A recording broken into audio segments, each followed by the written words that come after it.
My brother poisoned our grandfather so he could inherit everything and even took me to court over it. But when the judge opened the letter our grandfather had left behind, my brother started screaming and attacked me right there in the courtroom. The gavel hit the bench just as my brother's lawyer stood up. Your Honor, we're ready to proceed. Courtroom 4B. Wood paneling dark with age, fluorescent lights humming overhead, smell of old paper and furniture polish, the kind of room where families destroy each other legally. My brother Derek sat at the plaintiff's table, pressed gray suit, blue tie, hair perfectly styled, confident smile, like he'd already won, like this was a formality. His lawyer next to him, Richard Castellano, expensive, three-piece suit, leather briefcase, gold watch, the kind that charges $500 an hour just to read an email. I sat alone at the defendant's table. No lawyer, couldn't afford one. Everything I had was tied up in Grandpa's estate. The estate Derek was trying to take. The estate Derek thought he deserved. The judge looked tired. Judge Martinez, late 50s, gray hair pulled back in a bun, reading glasses perched on her nose, stack of files in front of her. She'd been doing this for 30 years, seen every kind of family ugliness, every kind of betrayal. This was just another Thursday for her. Mr. Derek Harrison is contesting the will of Robert Harrison,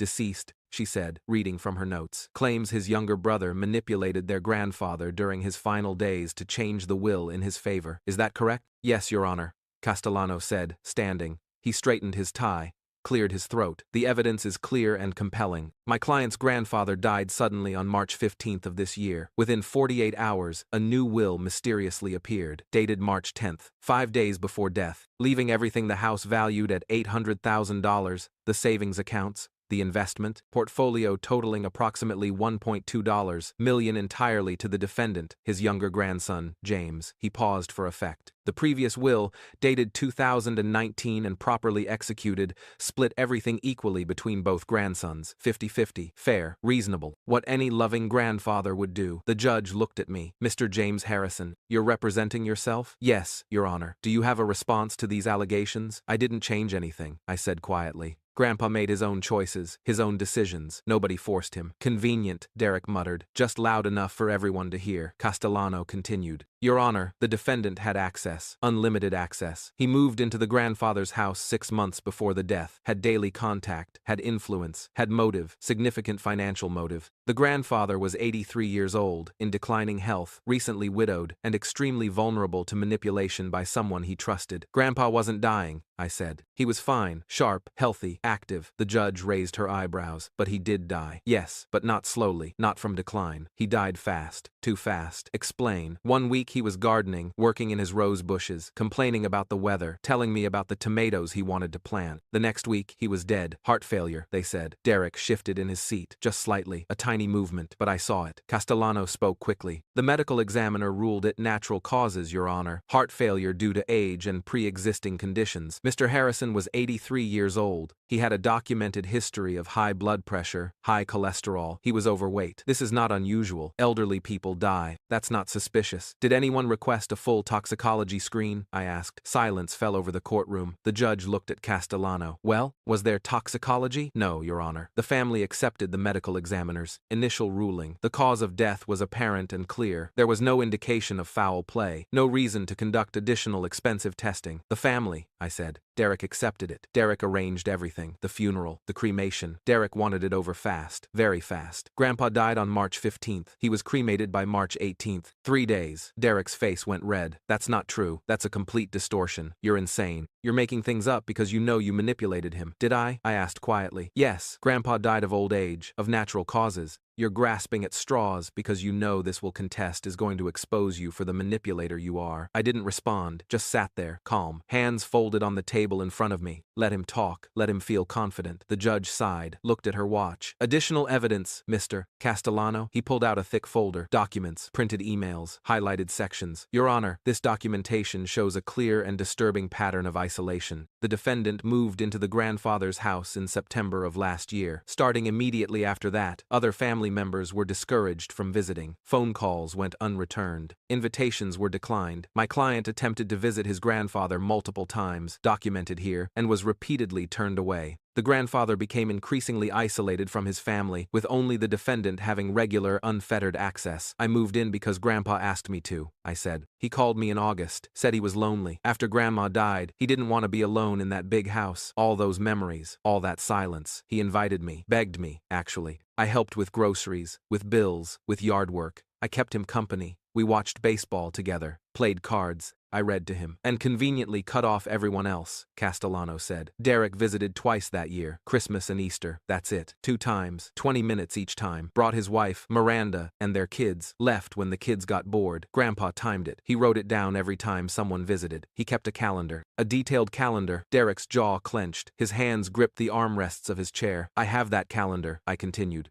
December 25. Derek, Miranda, Kyle, Emma. Arrived 4:15 nachmittags, left 4:33 nachmittags, 18 minutes. Easter Sunday, April 9th. Derek, Miranda.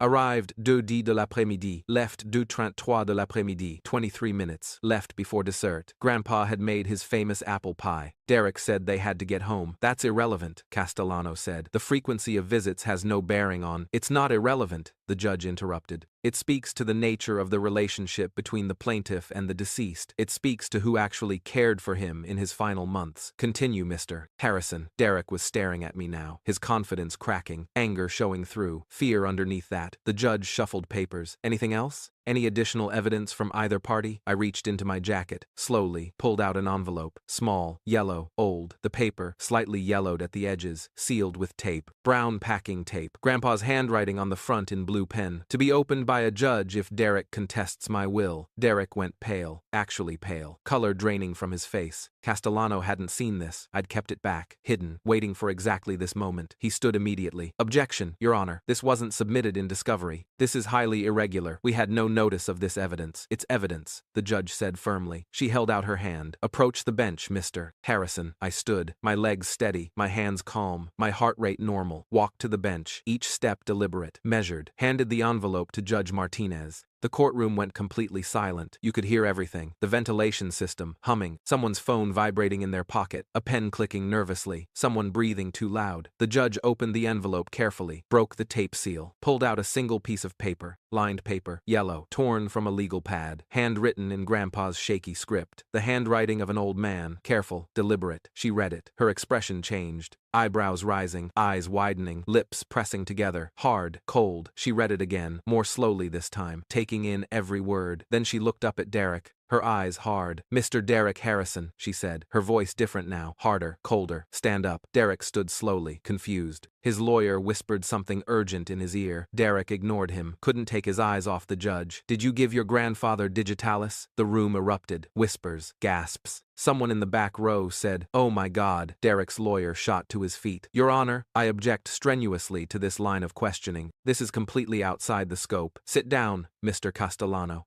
the judge said. Did you, Mr. Harrison? Derek's face drained of all remaining color. What? No, I don't even know what that is. I've never heard of it. It's a heart medication, the judge said. Derived from the foxglove plant, Digitalis purpurea. In small, controlled doses, it regulates heartbeat, treats arrhythmia and congestive heart failure. In large doses, it causes heart failure, fatal heart failure. It mimics a natural heart attack almost perfectly. Very hard to detect without specific testing that most medical examiners don't routinely perform. She held up the letter. Let everyone see it. Your grandfather wrote this letter 3 weeks before his death, March 22nd. It's notarized, witnessed by 2 people. He says you'd been bringing him special tea every Sunday for 3 months, starting in December. Says it was loose-leaf tea. Said you told him it was expensive, imported, a Christmas gift. He says he started feeling sick after drinking it. Nausea, dizziness, irregular heartbeat, fatigue. Derek was shaking now. That's not I never. This is fabricated. He says he mentioned his symptoms to his doctor during a routine checkup in early March. The doctor, Dr. Philip Chen, ran comprehensive blood work, found elevated levels of digitalis in his system, dangerous levels. Your grandfather never took digitalis, wasn't prescribed it, had no heart conditions that would require it, had no reason to have it in his blood. The judge's voice got harder, colder, more deliberate. He writes that he confronted you on March 8th, showed you the lab results, asked you directly if you'd put something in his tea. You denied it, said the doctor made a mistake, said the lab probably mixed up his samples with someone else's,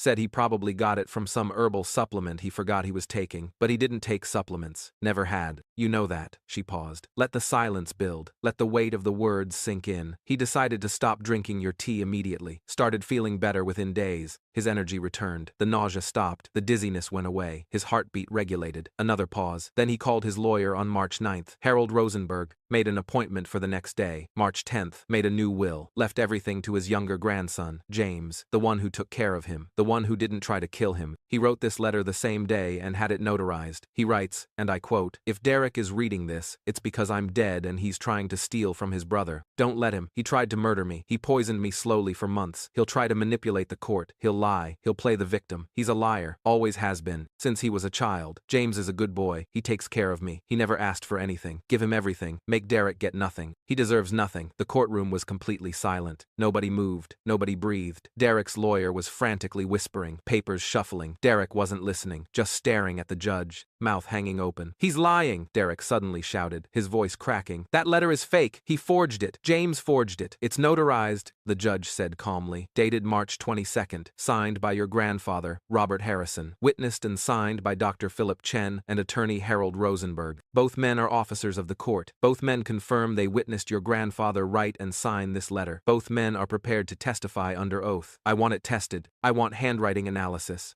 We will test it," the judge said. "But I'm also ordering an exhumation and full forensic examination. Your grandfather was cremated, but his ashes haven't been scattered yet, correct?"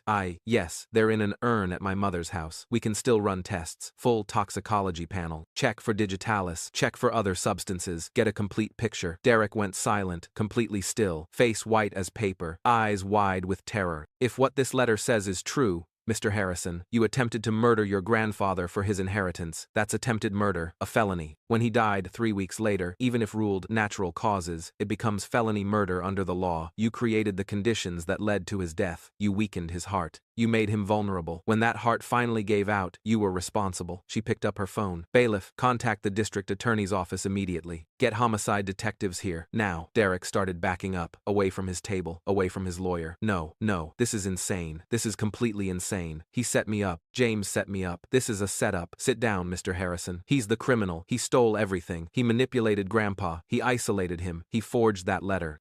Sit down, now." Derek looked at me then. Really looked at me for the first time since the hearing started. Saw my face, calm, steady, waiting, patient. Saw the truth written there. He understood. Grandpa had known. The whole time. Had tested his blood. Had documented everything. Had confronted Derek. Had watched him lie to his face. Had made a plan. And I'd known too. Grandpa had told me everything. Shown me the lab results. We'd gone to the lawyer together. Filed the new will together. Written the letter together. Documented everything. Set the trap together. All we had to do was wait. Wait for Derek to take the bait, to contest the will, to walk into court confident and stupid and greedy. Derek's face twisted, all the masks falling away. Rage, replacing fear, replacing confidence. "You bastard," he hissed. "You fucking bastard. You planned this, you and that old man." Then he lunged, jumped over his table, papers flying everywhere, chair clattering backward, crossed the aisle in 3 long steps, hands reaching for my throat, fingers curled into claws. I didn't move, didn't flinch, didn't even blink, just sat there. The bailiff tackled him halfway, a big man, ex-military, slammed Derek to the floor between our tables. Derek's head hit the carpet hard. His lawyer jumped back, stumbling over his briefcase. Derek was screaming, voice raw, broken. "I'll kill you. I'll kill you like I killed him, like I killed that old bastard. He deserved it. He was going to give you everything anyway." The courtroom froze. Everyone heard it. The stenographer's fingers stopped moving. The clerk's mouth dropped open. The judge stood up. The spectators in the back gasped. Derek had just confessed. On the record. In open court, the judge's voice cut through the chaos. "Did you just confess to murder?" Derek realized what he'd said. His face crumbled, all the rage draining out like water, replaced by pure terror. "No, I didn't mean I was angry. I didn't mean it literally. I was speaking metaphorically." "Get him out of here," the judge said. "Take him into custody immediately. Read him his rights. Get him out of my courtroom right now." 2 more bailiffs appeared from the side door. They hauled Derek up, hands under his arms, handcuffed him, wrists behind his back, metal clicking. He wasn't fighting anymore, just crying, shaking, his expensive suit wrinkled and twisted. It wasn't my fault, he sobbed. He was going to leave everything to James anyway. I just wanted what was fair, what I deserved. I'm the oldest. I should have gotten more. They dragged him toward the door. He was still talking, still crying, still making excuses, still explaining, still justifying. The doors closed behind him with a heavy thud. The courtroom stayed silent for a long moment. The judge sat back down, took off her glasses, rubbed her eyes, put them back on, looked at me. You knew, she said. Not a question, a statement. I suspected. Why didn't you go to the police immediately? Indu says. Why didn't you report this? No proof, just an old man's suspicion and one blood test. His doctor confirmed the digitalis, but Derek had already stopped bringing the tea. Grandpa started feeling better immediately. The levels in his blood dropped over the next 2 weeks. By the time he died 3 weeks later from actual heart failure, there probably wasn't enough digitalis left in his system to prove anything definitively. The medical examiner ruled natural causes. Nobody looked deeper. Nobody had any reason to. The judge stared at me. So you waited. You and your grandfather planned this. Grandpa said Derek would contest the will. Said Derek couldn't help himself. Said greed would bring him right back. Said he'd walk right into it if we gave him the chance and the bait. He wrote that letter as insurance, as proof, as justice. Told me to keep it sealed, to only present it in court, in front of a judge, when Derek felt safe and confident and stupid. You used my courtroom as bait. Yes, Your Honor. I'm sorry for that. But it was the only way. She almost smiled. Almost. Just the tiniest movement at the corner of her mouth. The will contest is denied. The estate remains yours in its entirety. All of it. You're free to go, Mr. Harrison. I stood up, grabbed my jacket from the back of the chair, folded it over my arm. Derek's lawyer was still sitting at his table, stunned, staring at nothing, his expensive briefcase open, papers scattered, his $500 an hour brain trying to process what just happened.